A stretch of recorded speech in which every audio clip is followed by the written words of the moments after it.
Shalom. Kita baca dari 2 Korintus bab ke-8 dengan judul perikop Titus diutus. Syukur kepada Allah yang oleh karena kamu mengaruniakan kesungguhan yang demikian juga dalam hati Titus untuk membantu kamu. Memang ia menyambut anjuran kami, tetapi dalam kesungguhannya yang besar itu, ia dengan sukarela pergi kepada kamu. Bersama-sama dengan dia, kami mengutus saudara kita, yang terpuji di semua jemaat karena pekerjaannya dalam pemberitaan Injil. Dan bukan itu saja, ia juga telah ditunjuk oleh jemaat-jemaat untuk menemani kami dalam pelayanan kasih ini, yang kami lakukan untuk kemuliaan Tuhan dan sebagai bukti kerelaan kami. Sebab kami hendak menghindarkan hal ini, bahwa ada orang yang dapat mencela kami dalam hal pelayanan kasih yang kami lakukan dan yang hasilnya sebesar ini. Karena kami memikirkan yang baik bukan hanya di hadapan Tuhan, tetapi juga di hadapan manusia.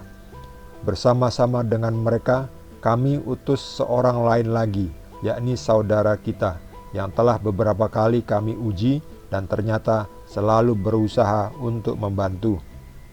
Dan sekarang ia makin berusaha karena besarnya kepercayaannya kepada kamu. Titus adalah temanku yang bekerja bersama-sama dengan aku untuk kamu. Saudara-saudara kami yang lain itu adalah utusan jemaat-jemaat dan suatu kemuliaan bagi Kristus. Karena itu, tunjukkanlah kepada mereka di hadapan jemaat-jemaat bukti kasihmu dan bukti kemegahanku atas kamu. Demikianlah sabda Tuhan. Titus adalah teman dari Paulus yang sama-sama bekerja memberitakan Tuhan sudah hadir, Tuhan sudah datang, Tuhan yang menjadi manusia, Tuhan Yesus. Paulus dan Titus adalah utusan Yesus, utusan Tuhan Yesus. Dalam menjadi utusan, Paulus juga Titus juga semua yang diutus itu harus menjaga berbagai macam celaan seperti yang dikatakan Paulus ini. Sebab kami hendak menghindarkan hal ini, bahwa ada orang yang dapat mencela kami dalam hal pelayanan kasih yang kami lakukan dan yang hasilnya sebesar ini. Jadi memang pelayan Yesus, utusan Yesus, kita semua ini ya, apalagi mereka yang menjadi imam, yang memfokuskan dirinya khusus dalam pelayanan sabda, memberitakan kabar baik, khususnya lagi memberitakan kabar tentang Yesus kepada mereka yang belum mengenal Yesus, atau belum mengenal dengan dekat Yesus, atau belum mengerti bahwa Yesus adalah Tuhan. Karena mereka itu masih belum dalam pengetahuannya dan masih goyah. Ini penting sekali kita semua seperti Paulus ini yang diutus untuk terhindar dari berbagai macam celaan. Celaan apa yang mungkin bisa dilontarkan orang-orang kepada pelayan sabda, pelayan Injil? Ya, salah satunya adalah korupsi. Korupsi itu kan uang. Secara yang utama adalah uang ya. Bisa juga korupsi kepercayaan. Jadi pelayan sabda itu mereka tidak memfokuskan diri pada hal-hal duniawi ya, mencari uang, enggak. Mereka fokusnya pada melayani sabda, berita kabar baik keselamatan dari Tuhan Yesus. Tuhan sudah datang. Bertobatlah, kerajaan Tuhan sudah dekat. Itu fokusnya. Tetapi dalam pelayanannya, dalam kegiatan sehari-hari mereka tentu butuh materi. Cuma jangan sampai materi itu nanti terus menjadi batu sandungan dalam pelayanan, dalam kepercayaan. Karena kalau tidak dipercaya, apa gunanya ya? Pelayan Tuhan itu harus dapat dipercaya. Seperti ini.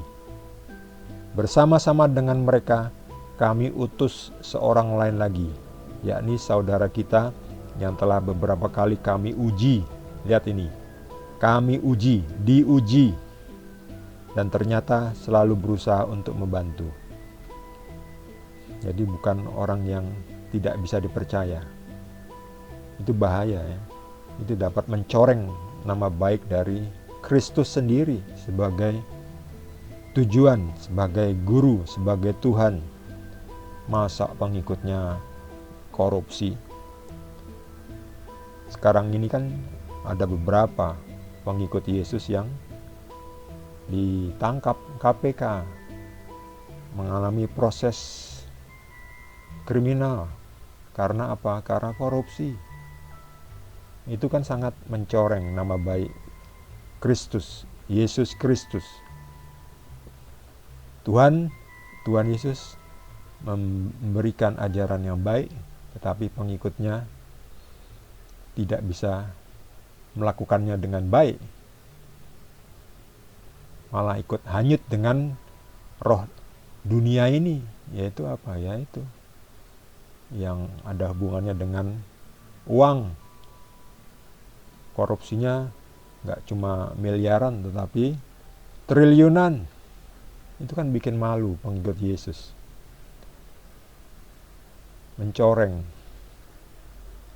Jadi harus menjaga ini. Kami hendak menghindarkan hal ini, bahwa ada orang yang dapat mencela kami.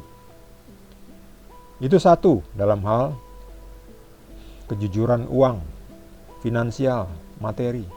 Yang kedua adalah dalam hal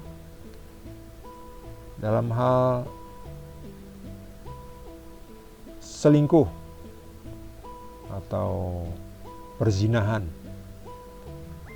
Jangan sampai itu. Kalau Romo, pastor di Katolik itu, mereka memang tidak kawin. Jadi itu bisa menghindari perselingkuhan. Tetapi ada juga Romo yang ya dalam perjalanannya mungkin merasa panggilannya beda, mungkin ketemu jodoh. Ya sudah, yang penting konsisten. Kalau memang tidak tahan selibat, ya keluar, mundur, ya hidup berkeluarga, ya silahkan. Tetapi konsisten, jujur, ya, mengakui ya, ngaku dosa kepada Tuhan. Karena sebelumnya kan sudah kaul selibat, tetapi ternyata gagal menjaga kaul itu. Ya sudah, gimana lagi ya. Yang penting dia sekarang konsisten, minta ampun, dan sekarang hidupi panggilannya yang baru, jalan yang baru, yaitu berkeluarga. Ya hiduplah setia kepada pasangan istrinya, pada istrinya. Nah, kalau pendeta itu kan punya istri ya. Ya itu tetap juga harus dijaga. Jangan sampai lalu kawin dengan perempuan lain, selingkuh, meniduri perempuan yang lain, ya itu ya jadi contoh yang buruk ya. Itu yang disebut dengan Paulus bahwa ada orang yang dapat mencela kami. Jadi itu hal yang hendak dihindari. Jangan sampai ada yang bisa mencela kami dalam hal pelayanan kasih. Karena apa? Karena hasilnya sudah sebesar ini, sudah sejauh ini. Jangan sampai dicoreng dengan hal-hal yang bertentangan dengan 10 perintah Tuhan. Jangan mencuri, jangan membunuh, jangan bersaksi dusta, jangan berzina.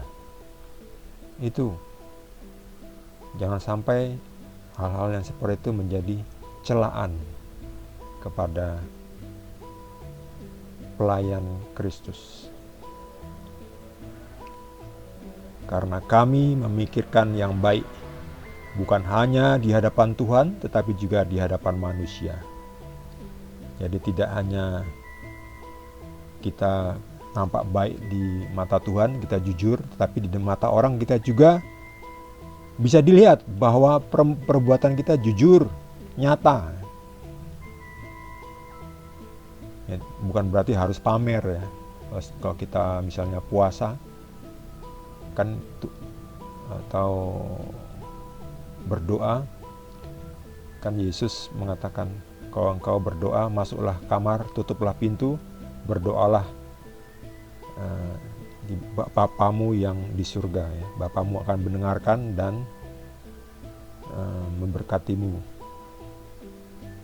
Jadi tidak perlu lagi menunjukkan seperti orang Farisi yang berdoa di pinggir jalan, tujuannya untuk mendapat pujian. Tetapi dalam hal lain juga, di hadapan manusia juga kita harus melakukan yang baik ya. Bukan berarti menyombongkan diri, beda ya. Jadi ada bedanya. Nah, itu bagaimana bedanya? Ya kita harus dipimpin oleh Tuhan, oleh Roh Kudus. Nah, itu melakukan ya jujur ya. Memang harus jujur ya jujur ya. Jangan malu-malu untuk bertindak jujur ya. Kalau harus pergi ke gereja ya pergi ke gereja ya. Pergi ke gereja bukan untuk mendapatkan pujian, tetapi ya kita butuh, badan kita, roh kita, jiwa kita butuh makanan rohani. Itu bisa paling enggak kita dapatkan di gereja. Meskipun di rumah juga kita bisa berdoa setiap hari, setiap saat. Bagi saudara yang mendapat pencerahan dari Tuhan Yesus, boleh juga berbagi dengan kita. Yang belum subscribe, jangan lupa di subscribe dan juga di like. Kita akan lanjutkan dengan perikop berikutnya, masih dari 2 Korintus. Terima kasih. Tuhan Yesus berkati kita semua.